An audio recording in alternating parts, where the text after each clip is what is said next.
Traffic ಸಮಸ್ಯೆಯನ್ನು ಬಗೆಹರಿಸುವಂತೆ ಕನ್ನಡ ಪರ ಸಂಘಟನೆಗಳಿಂದ ಶ್ರೀನಿವಾಸಪುರ ತಾಲೂಕು ದಂಡಾಧಿಕಾರಿಗಳಿಗೆ ಮನವಿ ಪತ್ರ ಸಲ್ಲಿಕೆ. ದೇಶದಲ್ಲೇ ಅತಿ ಹೆಚ್ಚು ಮಾವು ಬೆಳೆಯುವ ಕೋಲಾರ ಜಿಲ್ಲೆಯಲ್ಲಿ ವಿಶೇಷವಾಗಿ ಶ್ರೀನಿವಾಸಪುರ ತಾಲೂಕಿನ ರೈತರು ಸುಮಾರು 60ರಿಂದ 70% ರೈತರು ಮಾವು ಬೆಳೆದಿದ್ದು ಅತಿ ದೊಡ್ಡ ಮಾರುಕಟ್ಟೆಯನ್ನು ಹೊಂದಿದೆ. ದೇಶಗಳಿಗೆ ಮಾವನ್ನು ರಫ್ತು ಮಾಡುವ ಕಾರಣದಿಂದಾಗಿ ಪ್ರಪಂಚದಲ್ಲಿ ಮಾವಿನ ಹಣ್ಣಿನ ನಗರವೆಂಬ ಪ್ರಖ್ಯಾತಿ ಪಡೆದಿದೆ.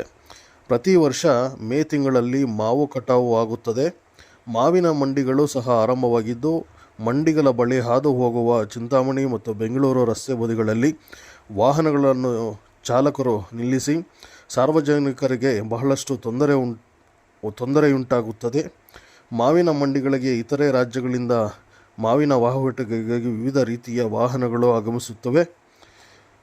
ರಸ್ತೆ ಬದಿಗಳಲ್ಲಿ ವಾಹನಗಳನ್ನು ಮನಸಾ ಇಚ್ಛೆ ನಿಲ್ಲಿಸಿ ಕಾರಣ ಅನೇಕ ಬಾರಿ ಅಪಘಾತ ಸಂಭವಿಸಿ ಪ್ರಾಣಹಾನಿಯಾಗಿದ್ದು, ಈ ಬಾರಿ ಯಾವುದೇ ರೀತಿಯ ಅಪಘಾತಗಳನ್ನು ಸಂಭವಿಸದಂತೆ ಹಾಗೂ ಸಾರ್ವಜನಿಕರಿಗೆ ಸಂಚಾರಕ್ಕೆ ತೊಂದರೆಯಾಗದಂತೆ ಮುಂಜಾಗ್ರತಾ ಕ್ರಮವಾಗಿ ಅಕ್ಕಪಕ್ಕ ರಸ್ತೆಗಳಲ್ಲಿ ಯಾವುದೇ ರೀತಿಯ ವಾಹನಗಳನ್ನು ನಿಲ್ಲಿಸದಂತೆ ಪೊಲೀಸ್ ಸಿಬ್ಬಂದಿ ನಿಯೋಜಿಸಬೇಕೆಂದು ಅಂತ ಕನ್ನಡ ಪರ ಸಂಘಟನೆಗಳಿಂದ ಶ್ರೀನಿವಾಸಪುರ ತಾಲೂಕು ದಂಡಾಧಿಕಾರಿಗಳಿಗೆ ಮನವಿ ಪತ್ರ ನೀಡಲಾಯಿತು. ನಡ್ಕೊಬರ್ತಾ ಇದೆ, ಸೃಷ್ಟಿಯಾದಾಗಿಂದ ನಡ್ಕೊಬರ್ತಾ ಇದೆ. ಆದರೆ ಮಾವು ವಹಿವಾಟು ನಡೆಸೋದಕ್ಕೆ ಏನು ತಾಲೂಕು ಆಡಳಿತ ಮಂಡಳಿ ಇದೆಯೋ ಇದು ಒಂದು ಸಭೆ ನಡೆಸಿ ಎಲ್ಲ ಈ ನಮ್ಮ ಪ್ರಗತಿಪರ ಸಂಘಟನೆಗಳ ಮುಖಂಡರಾಗ್ಬೋದು ಅಥವಾ ರೈತರಾಗ್ಬೋದು, ಮಂಡಿ ಮಾಲೀಕರಾಗ್ಬೋದು, ಇವರೆಲ್ಲ ಕೂಡ ಸಭೆ ಸೇರಿಸಿ ಯಾವ ರೀತಿ ಒಂದು ವ್ಯವಸ್ಥೆ ಮಾಡಬೇಕು ಅನ್ನೋದನ್ನು ನೀವು ಈ ಏನು ಆಡಳಿತ ಮಂಡಳಿ ಇದೆಯೋ ತಾಲೂಕು ತಹಶೀಲ್ದಾರ್ ಆಗ್ಬೋದು ಅಥವಾ ಪೊಲೀಸ್ ಇಲಾಖೆ ಆಗ್ಬೋದು ಅಥವಾ APMC ಅಧಿಕಾರಿಗಳಾಗ್ಬೋದು, ಯಾರು ಕೂಡ ಇದ್ರ ಬಗ್ಗೆ ಒಂದು ಸೂಕ್ತವಾದಂಥ ಒಂದು ಮಾಹಿತಿ ಕೂಡ ಕೊಡುವಂಥ ವಿಚಾರನ ನೀವು ಮಾಡ್ತಾ ಇಲ್ಲ. ಅದರಿಂದ ಏನು ಚಿಂತಾಮಣಿ ಮತ್ತು ಶ್ರೀನಿವಾಸಪುರ ಮುಖ್ಯ ರಸ್ತೆ ಎಡ ಮತ್ತು ಬಲಭಾಗದಲ್ಲಿ ವಾಹನಗಳು ಏನು ರೈಲ್ವೆ ಟ್ರ್ಯಾಕ್ ಇದೆಯೋ ಆ ರೈಲ್ವೆ ಟ್ರ್ಯಾಕಿಂದ ಹಿಡಿದು ಕಾಲೋನಿ ಗೇಟ್ ಅಂದ್ಬಿಟ್ಟು ಏನಿದೆಯೋ ಅಲ್ಲರಿಗೂ ಕೂಡ ಸಂಪೂರ್ಣವಾಗಿ ಆಚೆಯಿಂದ ಬರ್ತಕ್ಕಂಥ ವಾಹನಗಳು, ಲಾರಿಗಳಾಗ್ಬೋದು, ಟೆಂಪೋ ಆಗ್ಬೋದು, ಟ್ರ್ಯಾಕ್ಟರ್ ಆಗ್ಬೋದು, ಇನ್ನೊಂದು ಮತ್ತೊಂದು ಲಘು ವಾಹನ ಯಾವುದೇ ಆಗ್ಬೋದು, ನಿಲ್ಲಿಸಿ ಅಡ್ಡಾದಿಕ್ಕಿ ನಿಲ್ಲಿಸಿ ಟ್ರಾಫಿಕ್ ಜಾಮ್ ಆಗ್ತದಂತು.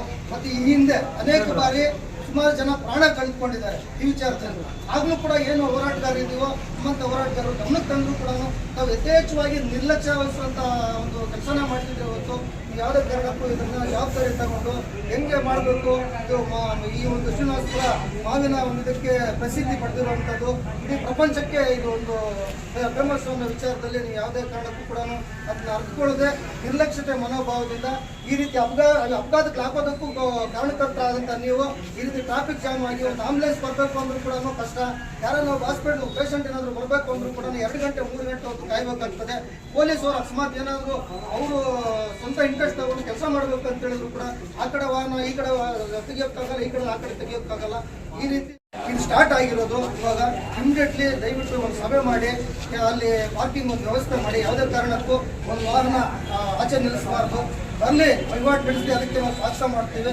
ಅಲ್ಲಿ ಇನ್ನೊಂದು ವಿಚಾರನೂ ಕೂಡ ನಾನು ಹೇಳ್ತೀನಿ.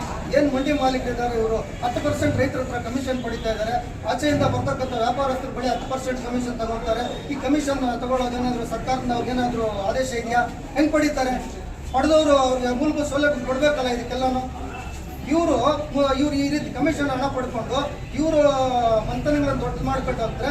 ಅಮಾಯಕ ಪ್ರಾಣಿ ಜೊತೆ ಚೆಲ್ಲಾಟ ಆಡಿ ಅವರ ಒಂದು ಶವಗಳ ಮೇಲೆ ಇವರು ದುಡ್ಡು ಸಂಪಾದನೆ ಮಾಡಿ ಈ ರೀತಿ ಅಹಿತಕರ ಚಟುವಟಿಕೆ ನಡೀತಾ ಇದ್ರು ಕೂಡ ಇದ್ರ ಬಗ್ಗೆ ಸಂಬಂಧಪಟ್ಟ ಅಧಿಕಾರಿಗಳು ಅವರು ಕುಮ್ಮಕ್ಕು ನೀಡಿದಂತಿದೆ ಅಂತೇಳಿ ಮೇಲ್ನೋಟಕ್ಕೆ ನಾವೆಲ್ಲ ಕೂಡ ಆರೋಪ ಮಾಡ್ತಾ ಇದ್ದೀವಿ. ಇದಕ್ಕೆ ದಯವಿಟ್ಟು ಕೂಡ ಇನ್ನು ಮುಂದಿನ ದಿನಗಳಲ್ಲಿ ಇಮ್ಮಿಡಿಯೇಟ್ ಏನಿದೆ ಅದನ್ನ ನಾವು ಏನು ಆ ಕಡೆ ಈ ಕಡೆ ಎಡ ಮತ್ತು ಬಲ ಬಗ್ಗೆ ನಾವು ಕೊಡ್ತಾ ಇದ್ದೇವೆ.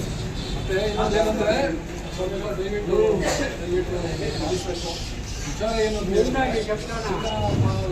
ಮಾವಿನ ಚಟುವಟಿಕೆ ವಹಿವಾಟು ನಡೆಯೋದು ಒಂದು 2 ತಿಂಗಳು 3 ತಿಂಗಳಿರುತ್ತೆ. ಅದು ಏನಾಗುತ್ತೆ ಇಂಥ ಸಂದರ್ಭದಲ್ಲಿ ಏನಾಗುತ್ತೆ, ನಮ್ಮ ತಾಲೂಕು ಅವಲಂಬಿತವಾಗಿರೋದೇ ಈ ಮಾವಿನಕಾಯಿ ಬೆಳೆ ಮೇಲೆ. ಹಾಗಾಗಿ ಅವ್ರಿಗೂ ಅಷ್ಟೇ ಸೂಕ್ತವಾದ ಸೌಲಭ್ಯವನ್ನು ಸರಿಯಾದ ವ್ಯವಸ್ಥೆ ಮಾಡಬೇಕು. ಯಾಕಂದರೆ ಅವರು ಒಂದು ಟ್ರ್ಯಾಕ್ಟರ್ಗಳನ್ನು ಟೌನಿಗೆ ಕರ್ಕೊಂಡು ನಗರ ಪ್ರದೇಶದಲ್ಲಿ ಹಾಕೋದು ಬೇಡ. ಅವ್ರಿಗೆ ಸರಿಯಾದ ಮಾರ್ಗದರ್ಶನ ನೀಡಿ ಅವರನ್ನು ಅಲ್ಲೇ ಒಂದು ತಿರುವಿದೆ, ಇದ್ರ ಹತ್ರ ಬೈಗಟ್ಟೆ ಆಮೇಲೆ ತಿರುವಿದೆ, ಆ ಬೈಪಾಸ್ ಇದೆ, ಅದ್ರ ಮುಖಾಂತರ ವಾಹನಗಳನ್ನು ಹೋಗಿ ಅಲ್ಲಿ APMC ಸೇರಿಕೊಂಡ್ರೆ ಚೆನ್ನಾಗಿರುತ್ತೆ. ಹಾಗಾಗಿ ದಯವಿಟ್ಟು ಟೌನಲ್ಲಿ ಮಾವಿನಕಾಯಿ ತುಂಬಿಕೊಂಡು ಬರಬೇಕು ಯಾವುದೇ ವಾಹನಗಳನ್ನು ಸೋಲೋರಿಗೆ ಏನು ಆಗ್ತದೆ ಅಲ್ಲಿಂದೆಲ್ಲ ಬೈಪಾಸ್ ವ್ಯವಸ್ಥೆ ಮಾಡಿ ಹೋಗೋ ವ್ಯವಸ್ಥೆ ಮಾಡಿ ಕಮಿಷನ್ ರಿಲೇಟೆಡ್ ಇದ್ದಾರೆ ದಯವಿಟ್ಟು ಅಲ್ಲಿ ಒತ್ತಬೇಕು. ಯಾಕಂದರೆ ಅಲ್ಲಿ ದಿನಕ್ಕೊಂದು ಅಪಘಾತ ಸಂಭವಿಸ್ತಾ ಇದೆ. ಆ ಅಪಘಾತ ಸಂಭವಿಸಿದ್ರೆ ಅವ್ರಿಗೆ ಯಾರು ನಷ್ಟಪರ ಯಾರು ತುಂಬಿಕೊಳ್ಳೋರು ಯಾರು ಇಲ್ಲ. ಅದಕ್ಕಾಗಿ ದಯವಿಟ್ಟು ನಾವು ವಿನಂತಿ ಮಾಡ್ಕೊಳ್ತೀವಿ. ಇಲ್ಲಿ ಪೊಲೀಸ್ ಇಲಾಖೆನೂ ಅದು ಪಾಪ ಶ್ರಮಿಸ್ತಾ ಇದ್ದಾರೆ. ಆದರೆ ಅವ್ರಿಗೆ ಸರಿಯಾದ ಆದರೆ ಸಣ್ಣದಾಗಿ ಒಂದು ಟ್ರಾಫಿಕ್ ಜಾಮ್ ಆದರೆ ಇದನ್ನು ಕ್ಲಿಯರ್ ಮಾಡುವಂಥ ಶಕ್ತಿ ತಮ್ಮ ಕಡೆಯಿಂದ ಆಗಬೇಕಾಗಿದೆ. ಪೊಲೀಸ್ ರೆಡಿಯಾಗಿದ್ದಾರೆ.